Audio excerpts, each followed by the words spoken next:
नमस्ते दोस्तों। नया दिन, नई सुबह, नई शुरुआत और नई कहानी, नया मोटिवेशन।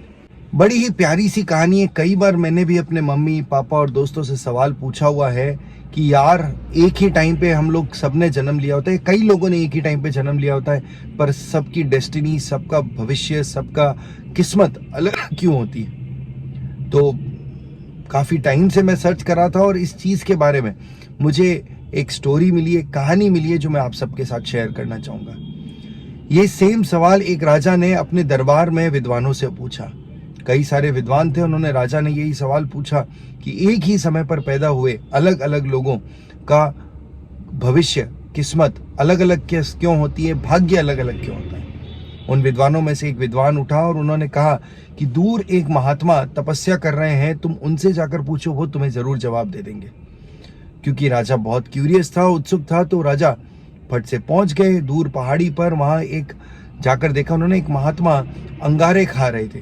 कोई तपस्या करते करते अंगार खा रहे थे और राजा को बड़ा आश्चर्य हुआ और उन्होंने उनसे वो सवाल पूछ डाला। इस पर वो महात्मा बड़े गुस्सा हुए और उन्होंने कहा कि दोबारा ऐसा सवाल मत पूछना और यहाँ से चले जाओ। इस सवाल का जवाब मेरे पास नहीं है। वहां झरने के पास जाओ जहाँ एक और बाबा तपस्या कर रहे हैं, वो तुम्हें बताएंगे। राजा क्यूरियस था, उत्सुक था, वो वहां पर भी चला गया। उसे नहीं मालूम था कि आगे क्या होने वाला है, फिर भी वो वहां गया। जब वो पहुंचा तो वो वहां क्या देखता है, वो वहां देखता है कि वो बाबा अपना ही मांस नोच नोच कर खा रहे हैं, खुद का ही मांस नोच नोच कर खा रहे हैं और वैसे जीवन व्यतीत कर रहे हैं। राजा को बड़ा बुरा लगा, अजीब सा लगा, लेकिन क्योंकि उसे अपने सवाल का जवाब चाहना था तो फिर भी उसने हिम्मत करके पूछ डाला।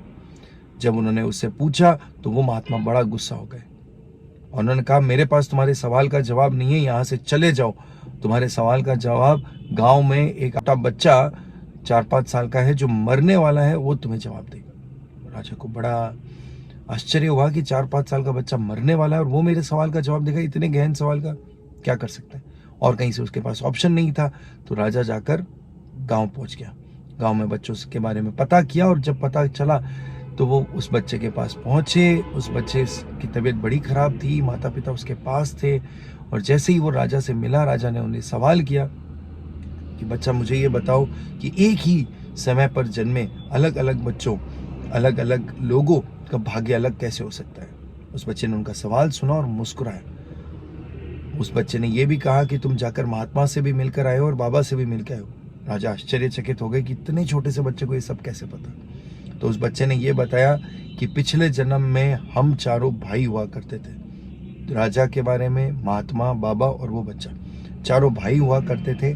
एक बार एक जंगल में रोटी बनाकर खा रहे थे। हम चारों के पास एक एक रोटी थी और खा रहे थे।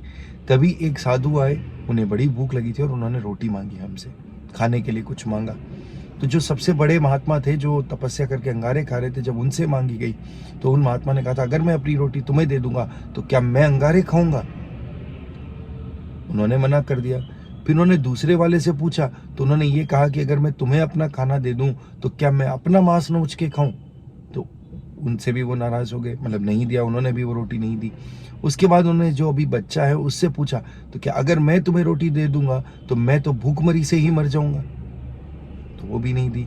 और जब तुमसे रोटी मांगी, उसने राजा से रोटी मांगी, तब तुमने अपनी आधी रोटी महात्मा को दे दी और आधी रोटी खुद ने खा ली।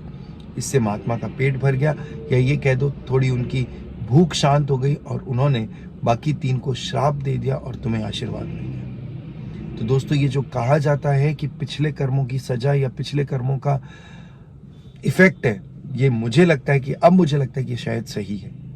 होता ये है दोस्तों, मेरे को जो मैंने रिलेट किया ये हुआ कि जिस तरह बिजनेस में हम आज जो काम करते हैं वो प्रॉफिट भविष्य में देता है या अगले साल देता है, या आज जो हम करते हैं उसका नुकसान अगले साल भी हमें सहन करना पड़ता है या कई सालों तक सहन करना पड़ता है। जबकि फाइनेंशियल ईयर सारे बही खाते तो चेंज हो जाता है, लेकिन बैलेंस कैरी फॉरवर्ड होता है।